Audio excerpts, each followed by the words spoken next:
Okay. Adriano, are you listening? Yep, I'm here. Okay. Morning. Wonderful. Good Good morning. morning, everybody. Yes. Okay. Okay. One moment. I'm recording from right now. Yes. Okay. We are starting the second panel of the Space Habitat event. Now we are receiving Adriano Autino for the next panel.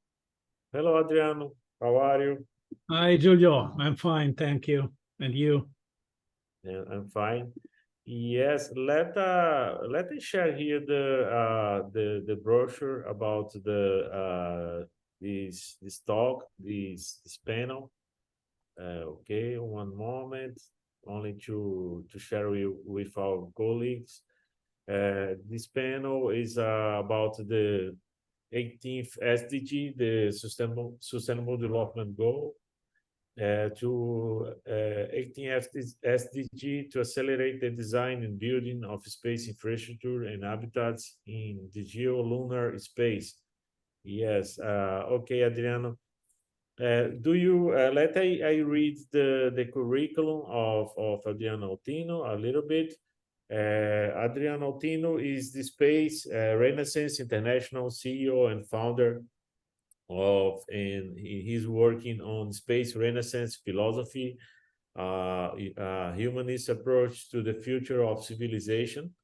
He's interested in technologies and science to enable civil expansion into outer space, space industrialization, low-cost space transportation and settings, protections in space radiation, artificial gravity, also working to make larger public opinions to understand the urgence of expanding civilization to space. Yes, thanks so much, Adriano, to be part of this the first panel discussion about 18th SDG. How are you? Yeah. Okay. May I share my desktop to show my presentation? Yes, you are welcome. Okay. Okay. Yeah. Also, if some colleagues from the Space Renaissance Initiative here, Celia and Alfred and Frota, we have some colleagues here.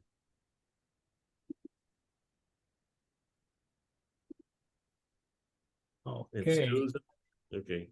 Are you seeing? Yes, now I will go full screen. Okay, sorry. Better to start from the beginning, not from the middle. Okay, so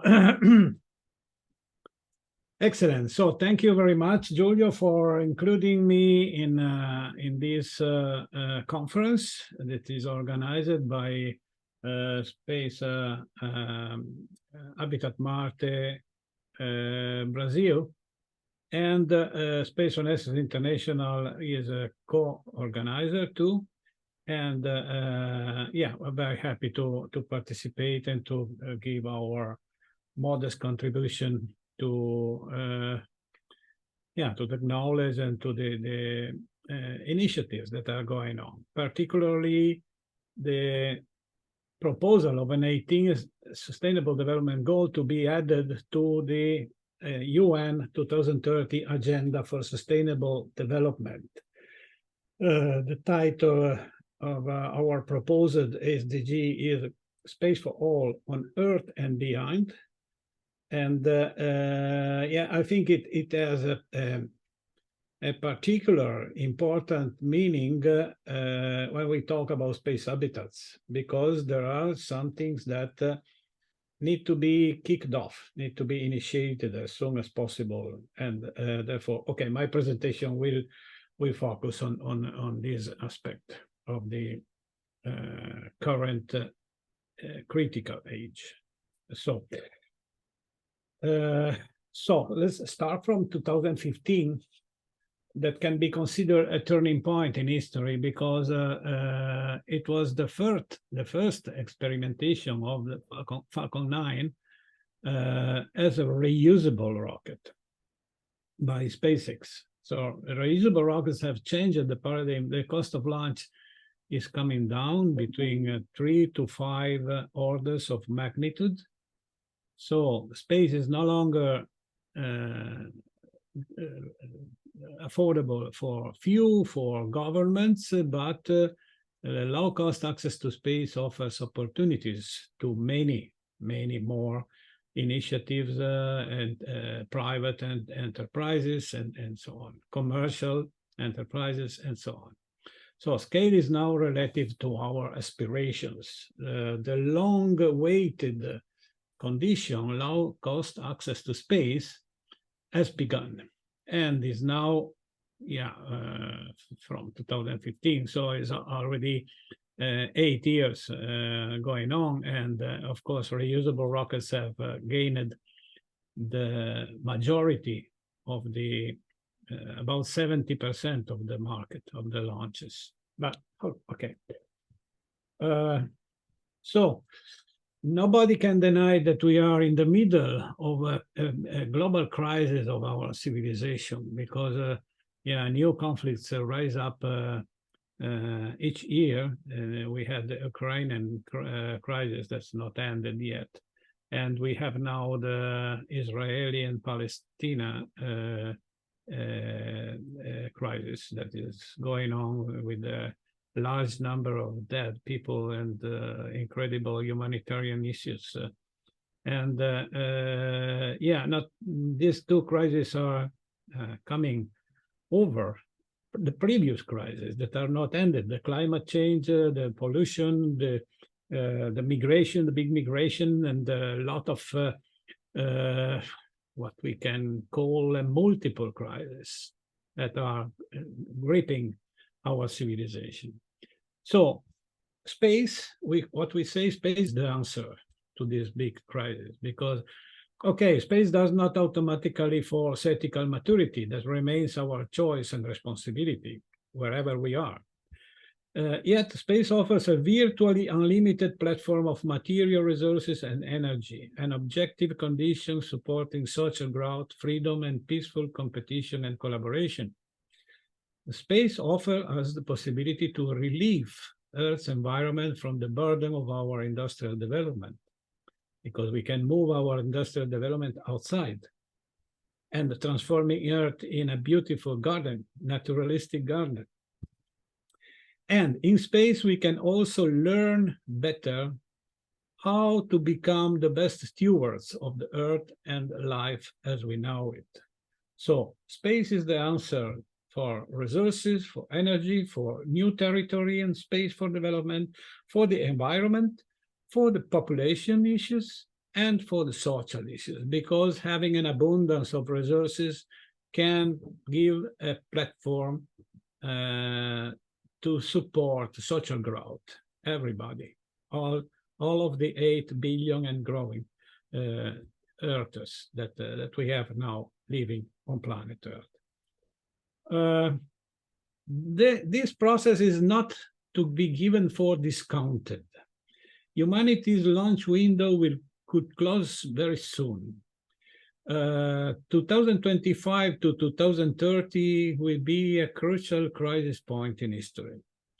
We have positive conditions that are the low-cost access to space and the space technologies that are improving each year.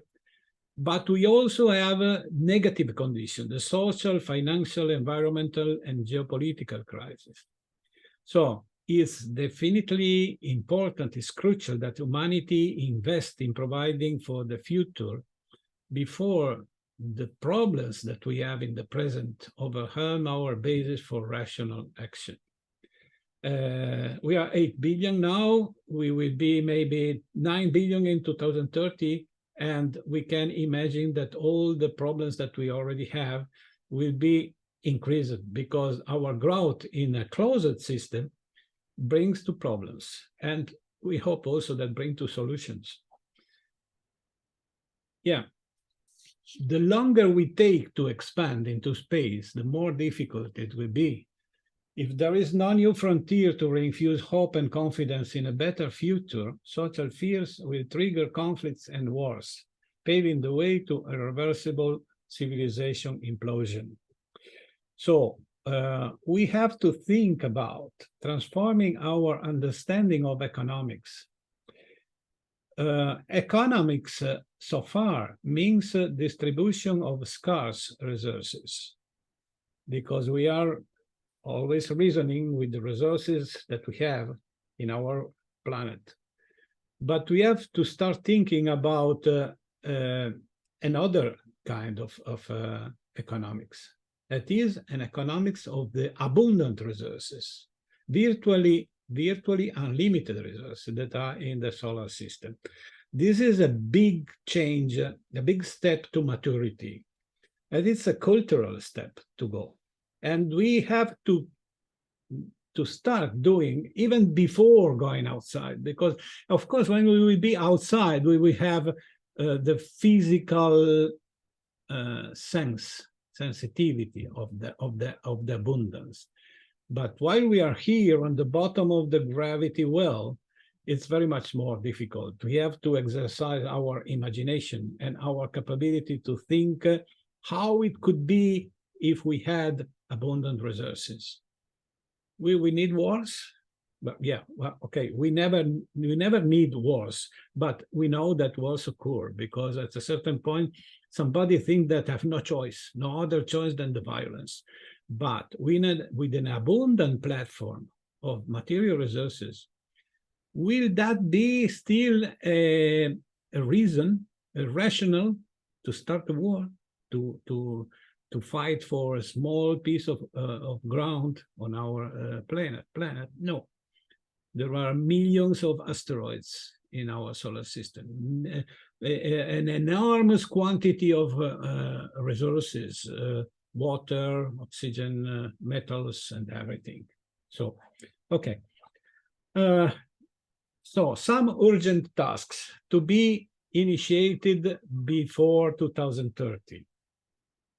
Fully reusable launch vehicles, this is going on. And we hope that Starship, the SpaceX Starship can take off to orbit in few days. Work on a permanent moon base. This is also a project in the calendar of NASA, of ESA, and major space agencies. The next step after having a fully reusable launch vehicle will be producing propellant in space.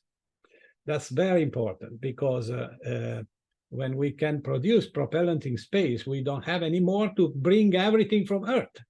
And we know that the Earth gravitational well is the most heavy of our region, space region, let's say. The moon is very, very smaller. It's just 1/6, and Mars is also smaller. So, so when we will be able to produce propellant in space from the moon, from the asteroids, that will be another step in downsizing of the cost of any space mission, any space transportation. We have to start working with simulated gravity. This is an unforgettable delay that we have. And it is the responsibility of our space agencies that they didn't start so far to think about working with simulated gravity. They are thinking about other space stations, but not rotating, so no simulated gravity. So this is a very urgent task that we have, all of the space community, all of the space advocacy, to push for that, to start working with simulated gravity. The life protection in space is fundamental. If we want to start working and living in space, we have to protect ourselves from radiation, from low gravity, and simulated gravity is essential for that. And start thinking about green environment, vegetables in space habitats, and all these kind of things. And of course, music. That it was the argument of the previous panel. We know that there are projects for commercial space station. They should start thinking about rotating commercial space station. Mining the moon and the near-Earth asteroids is fundamental, and orbital debris reutilization, because orbital debris could become a cage preventing us to travel in space. First thing. Second thing, there are a lot of materials that are already in orbit. They costed a lot to launch. They can be reused to build infrastructure. So what really matters is to kick off the expansion of humans into space and get meaningful first results on the above key points before 2030. We must lend our efforts to outcome-driven investments to build the future we wish to see come to pass. So it's a big effort to be undertaken in these years before 2030, because later it could be too late. Talking about space habitats, I have reported here 4 examples of space habitats that could be undertaken very early to experiment. The Moon Village was a concept originated by Jan Werner, the former Director General of ESA. It will be built using a lunar regolith with some kind of 3D printing technologies. I think it was not chosen so far, but however, there are several different possibilities to build walls on the moon, to build bricks and then to put bricks one upon another, for instance, or a continuous wall 3D printing action by a proper robotic equipment. And of course, mixing the regolith with some polymers or other materials in order to get a good isolation from radiation. Other habitats on the moon can be built inside lava tubes. It's another possibility that will give a proper isolation because it is on the underground. And okay, several concepts are in progress of development for the moon, following what we hope it will be the return of people, humans on the moon, maybe in 2025-26 with the Artemis program. Then, okay, talking about the Lagrange points, following the Great O'Neill design of Iceland 1, Jerry Stone and the British Interplanetary Society are proposing a kind of demonstrator of Iceland 1 called Iceland 0. It's a very smaller dimension, but the concept is to have some rotating models in order to experiment simulated gravity. That thing is, of course, very much different in size and in architecture from the big O'Neill cylinders or toruses that have kilometers of diameter and can rotate very slowly in order not to have Coriolis effects and so on. But however, it will be a good starting point, a demonstrator. The same thing was investigated by Werner Grandel. That's another, okay, both Jerry Stone and Werner Grandel are members of Space18th International, and we are discussing these concepts in our Space Habitats Committee. So the concept by Werner Grandel is AGOS, Artificial Gravity Orbital Station. and it is a modular concept, so it can be started with just two modules opposed, of course, rotating around the hub, central hub, and progressively it can be integrated with other modules up to a toroidal structure, rotating structure with the central hub for zero gravity works and experiments, and full gravity on the peripheral. Okay. Werner Grandel also conceived a similar thing inside an asteroid. So digging an asteroid inside and building giving a rotation to the asteroid in order to get simulated gravity. In this case, we can have the protection, isolation from cosmic radiation on some many meters of rock, and the habitat would be inside inside the asteroid. Okay, so these are this is designed a prototype asteroid colony for about 3,000 inhabitants. That's it start to be a small town, you know, in space. That would be a great thing to do. So we are also working at SRI to a master plan, a space settlement master plan, covering about 200 years, and trying to make some calculations and forecast of what could be the progression of steps, K steps to space settlement, to a solar system.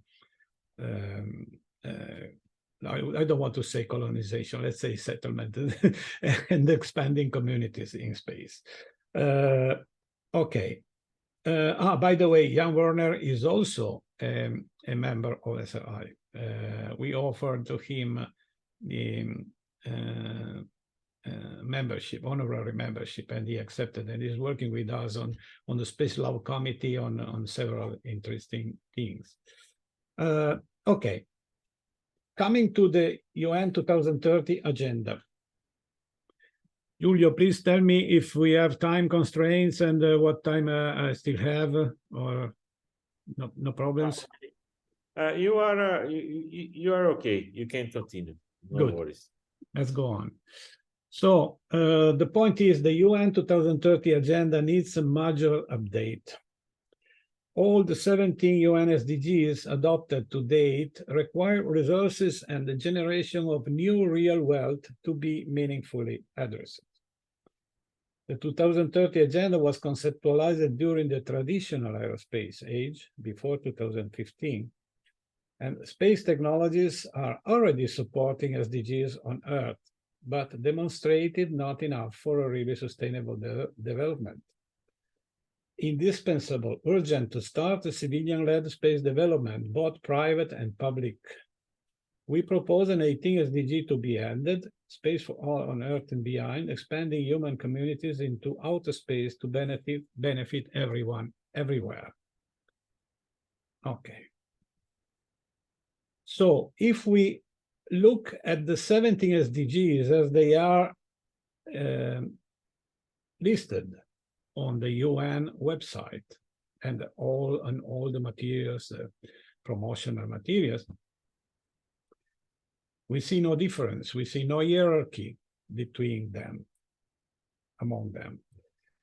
But analyzing a bit more, we can see that 3 of these SDGs are, let me say, more important, or they are the pillars that will sustain the other SDGs. And these are the 7th, the 8th, and the 9th. So affordable and clean energy, decent work and economic growth, and industry, innovation, and infrastructure.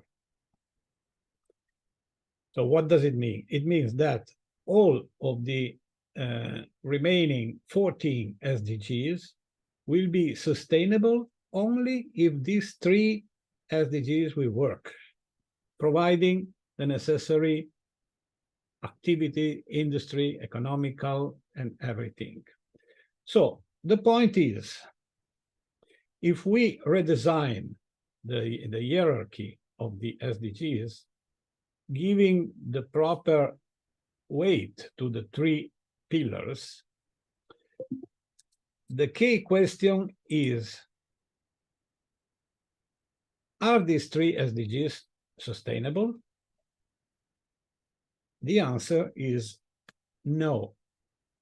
Earthbound development is a dead end, because if we want these 3 activities, energy, decent work and economic growth, and industry, innovation, and infrastructure, they will crash with the environmental goals: climate action, life below water, life on land. And there are several conflictual factors. The main ones is that the energy demand is increased by electronic web society and not decreased. Scarcity of raw materials are raising new resource wars and conflicts. Rare earths, for instance. Oil is anymore the main reason for resource conflict. Resource conflict now are on other kind of resources. The pollution is increased by disposal of batteries and other technological wastes.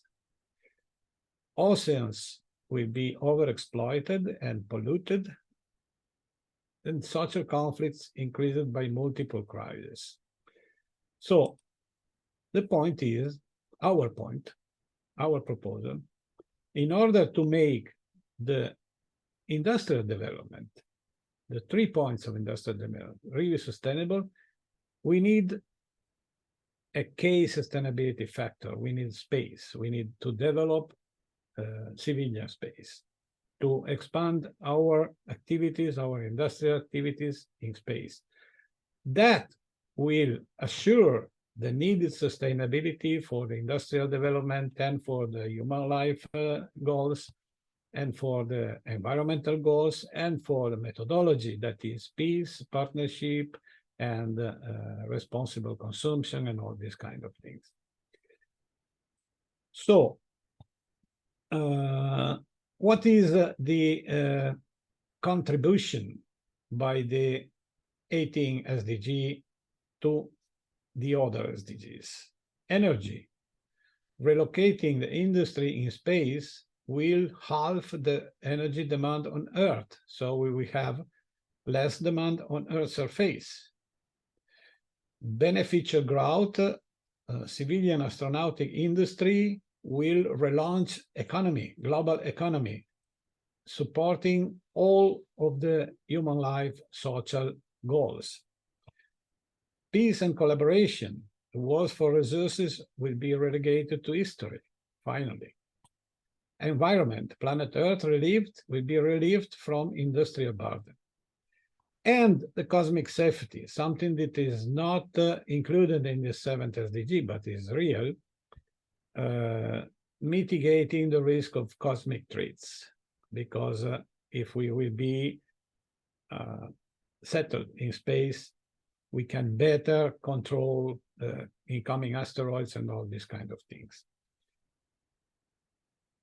Now, this is a stepwise strategy for space settlement that we suggest to build, to conceive the international space policy for the next years. First of all, facilitate development of fully reusable, safe, and ergonomic vehicles, and that is going on, and it will further downsize the launch cost, under $500 per kilogram. Facilitate best practices, moon mining.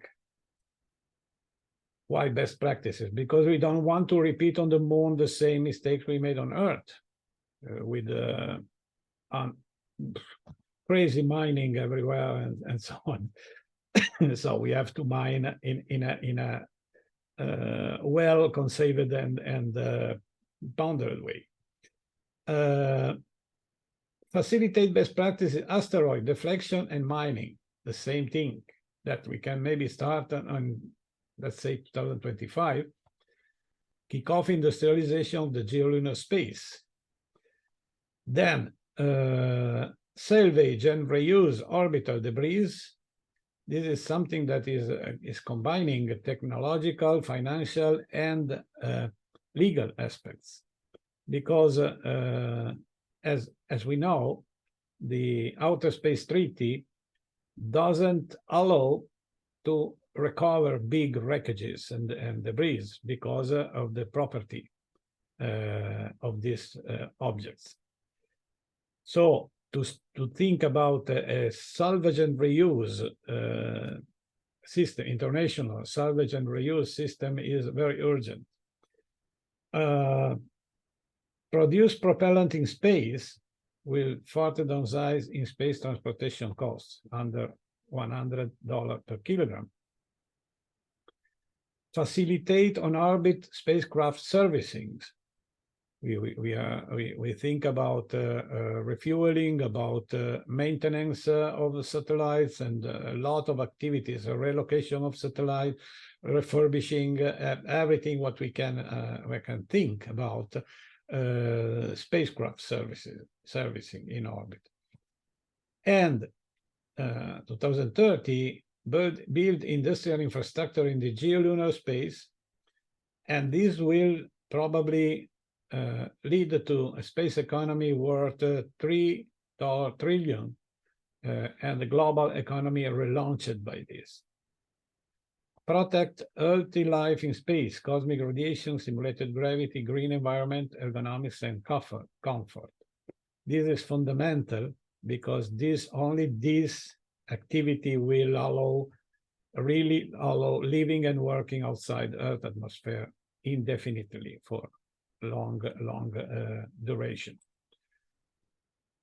Some key recommendations for international space policy: facilitate the new space industry worldwide, facilitate the space tourism industry and markets, promote space and science education in schools, promote framework agreements for resource utilization and space governance based on public and private best practices, support space advocacy's non-governative organization, because there's no strategy without philosophy. So I think we, the Space Renaissance, the Mars Habitat, and the National Space Society, and all the space advocacy community is fundamental. We would not have Jeff Bezos, we would not have Elon Musk, we would not have Richard Branson if we didn't have the space advocacy community that started to work in the 60s and even before, but in the 60s, I think, in the 60s and 70s, with Jerry O'Neill and other space, let's say, scientists and philosophers, Kraft Erika too. So we wouldn't have any new space age if we didn't have space philosophy and the space advocacy organizations working hard on the concepts, on the philosophy, on the vision, and so on. Understand the requirements of living and working in space with priority to life and health protection. In summary, we recommend the requisite research and development and dimensional space settlement strategy for any context where strategic decisions are undertaken. A bit of history. The first mention of an 18 SDG was made by NSS, the National Space Society, in 2018 by our dear David Dunlop, that passed away a few years ago, together with Alfred Ansaldou and Michel Hannon. They presented the 18 SDG to COPWAS. Previous to that, we had in 2017 a preliminary discussion on 18 SDG and on the 1986 UN resolution on human right to development. Then, okay, coming to the past year, in 2021, in July, our Space18thSDG International World Congress final resolution said one of the goals, the 12 goals toward 2025, to add an 18 SDG bootstrap the civilian space development to UN 17 Sustainable Development Goals in order to make 7 SDG feasible and sustainable. Then, okay, I retook the work in 2022 with some papers. And in 2023, we kicked off the 18 SDG campaign together with the National Space Society and other almost 70 organizations so far. In June 5 this year, Carlton Johnson presented the 18 SDG at Copos in Vienna. And September 15, we had an important workshop in New York at United Nations Plaza in concomitance with the UN General Assembly 78. This is the coalition, the 67 so far organizations. And our logo explained. Our logo is the outcome of a conceptual discussion among the co-promoters. The logo represents two key concepts of the 18 SDG and their synergistic relationship: civilization expansion into outer space, and these are the rockets, and space technologies to enhance sustainability on Earth's surface, and these are the satellite technologies that give us Earth observation, help for agriculture, for a lot of things. We also want to refer, when we say space technologies to enhance sustainability, we also refer to the experience that will be made, and it is already made on the ISS, but it will be very much increased by space communities. Let's think about agriculture. Let's think about recycling, circular economy, and all these kind of things will be greatly enhanced both in space and on Earth when we will really start to live and work in space. Okay, so my invitation is to sign the petition online. This is you can do it by just using this QR code, and add your organization to the Alliance of the Co-Promoters. Signing here, there is a form, you can compile it and sign. Okay, so I think this is all. Thanks very much for your attention.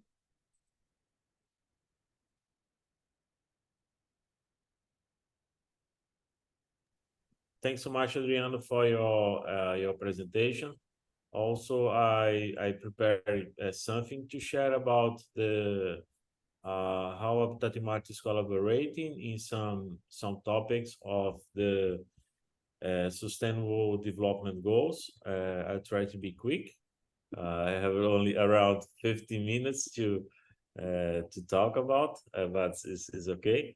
Yes, we would like to talk about some inclusiveness and inspiring actions of Habitat Marte Space Analog Station related to the Sustainable Development Goals.